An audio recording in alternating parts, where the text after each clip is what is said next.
Welcome to Ladders. We're in the thick of the fantasy football playoffs.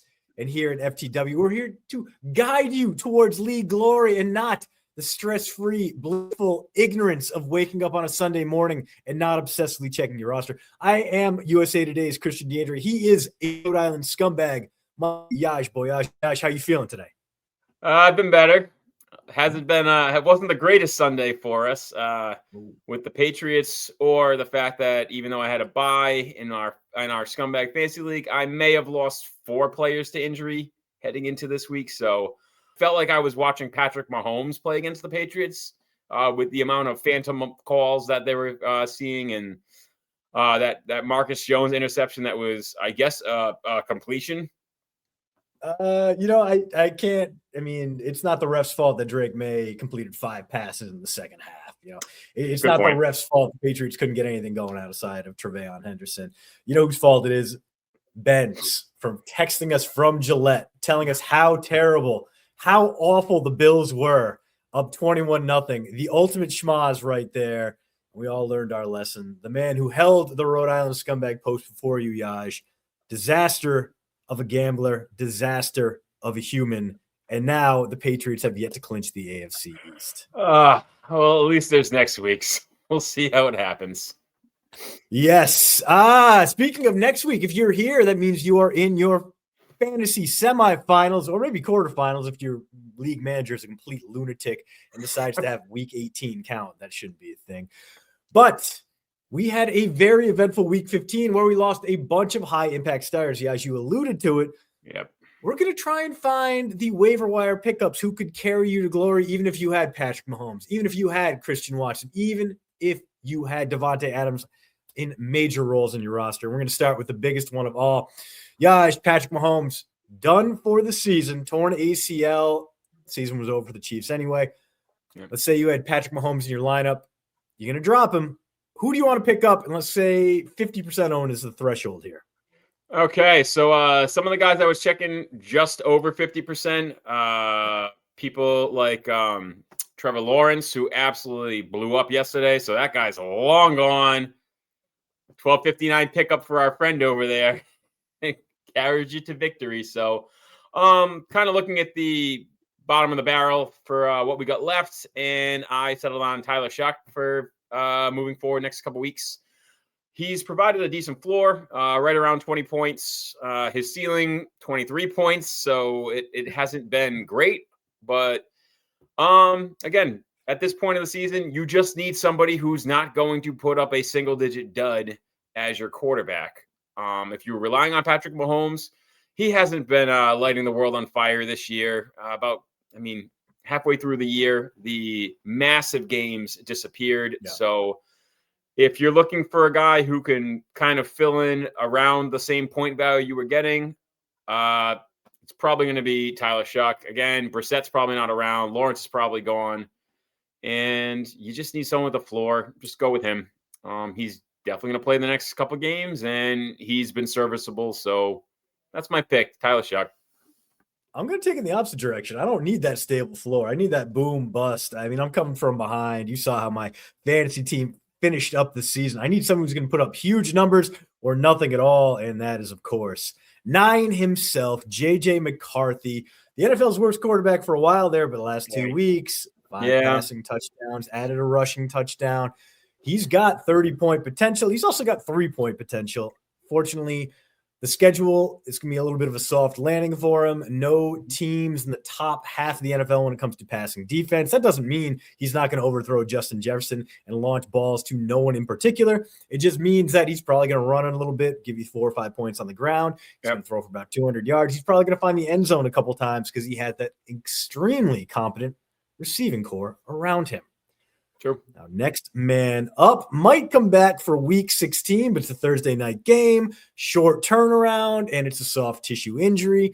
Rams might hold him out, and that is wide receiver 2, Davante Adams. Adams has been Matthew Stafford's huckleberry near the goal line. So, Yaj, how do you replace that production if Davante Adams can't go on Thursday night?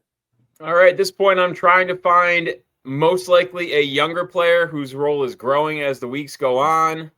And since we're using our less than 50% threshold, I once again, for the utmost time, is going to recommend Luther Burden III of the Chicago Bears. Has it been 5 or 6 weeks in a row at this point? The ownership has not grown.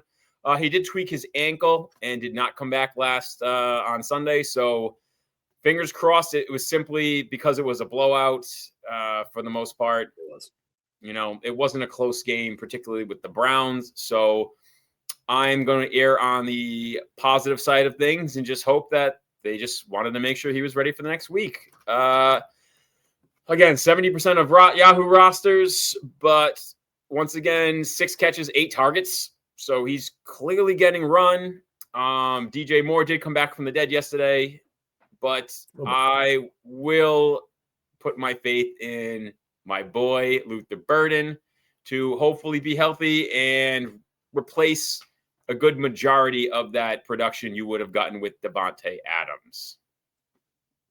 I really do like the Burden pick. I mean, he's a chippy dude out there. Rome Odunze re-aggravates his foot injury. We don't know how long he's going to be gone for, if he's going to re-aggravate in the early next week. So Burden's a great pickup there. I'm going, again, more boom bust, and there's been no boom bust wideout more boom bustier than Adonai Mitchell.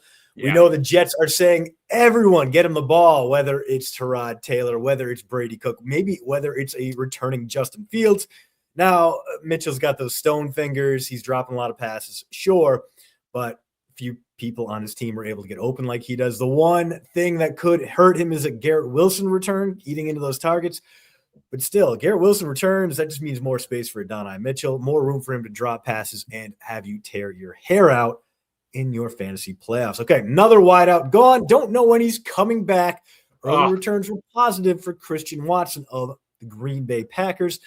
Don't know if he's going to play in week 16. A few big games coming up for the Packers. He's been taking on a pretty big role in Wisconsin, Yash. So who do you replace Christian Watson with? All right, as a Christian Watson owner, this might be a route I might have to go myself. I was originally going to select another Green Bay receiver in Matthew Golden, who sort of came in and kind of filled that role. If we remember, beginning of the season, it was envisioned that he was going to step in and take Christian Watson's role while he was recovering. So who knows if they go back to him? That was possible. But I actually want to pivot to another player who is very much boom bust himself. This might sound kind of gross, but again, this is the point of the year we're at. Isaiah Bonds of the Cleveland Browns. I know you hate that, but again, you want a guy who's more of a boom bust, not seeing a ton of targets, but he's doing a lot with what he's getting. And Bond last week, 2 catches, 89 yards. That sounds like a very Christian Watson-esque line to me. True. So I figured 4 targets, 2 catches. He's got the Bills and the Steelers left. Both have not been fantastic as of late on the defensive side. Shooter is trying to make things happen. I wanted to get a little creative with this pick, so I said, what the heck? We promoted him earlier in the year when it was looking like he was going to be Gabriel's favorite target. Unfortunately, Gabriel couldn't get on the ball. So that was the end of that. However, Sanders looks like he can get him the ball. So in this case, I know it's kind of a long shot, but what the heck? At this point in the season, Isaiah Bonds, Cleveland Browns. If you need him, take a chance. Wow. Yes, the poor man's Adonai Mitchell, another guy who's getting targeted way downfield. Gosh, each of the last 3 weeks, 27+ air yards per target. So Sanders is looking his way when he needs a big play. You're the Cleveland Browns. You need a big play all the time, every day, always. He's not going to have the same volume as Adonai Mitchell. No. But going back to your original point, I am going to go with a Packers wideout, a guy who can step into that Watson void. Jaden Reed. Now, Jaden Reed plays week 1, gets hurt, comes back, 10 targets in the last 2 weeks, 9 catches. He is a reliable presence for Jordan Love. Jordan Love knows him. Jordan Love trusts him.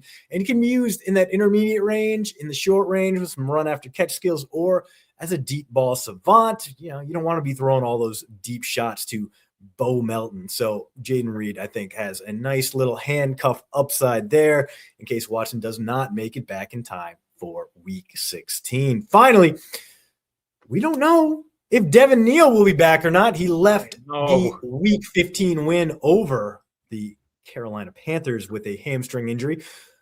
But Neal also could potentially get pushed by Alvin Kamara coming back, maybe kind of sort of from a couple leg injuries. We know Kellen Moore might want to see what the veteran running back can do before making some roster decisions for 2026. So, Yash, Devin Neal, do you want him on the roster or do you want to go fishing in a barren sea of running backs?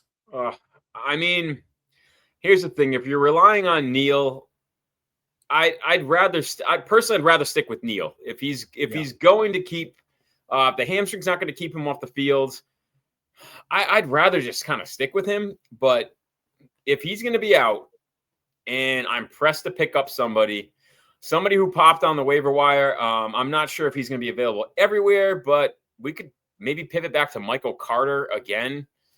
Because I know he was mass dropped with the news of Benson returning combined with Knight taking over that role, but Knight was hurt almost immediately. It doesn't look like we're going to get Benson back, and the only other healthy back in that running back room is DeMarcado. So, I mean, back against the wall, if you have to do it and you need to stick a guy in there, you could do worse than Michael Carter. So that's kind of my suggestion. Michael Carter, he didn't have a great day, but again, it was against the Texans. So, I mean, I guess if we have to replace Neal, that might be somebody you could kind of take a look at on your waiver wire.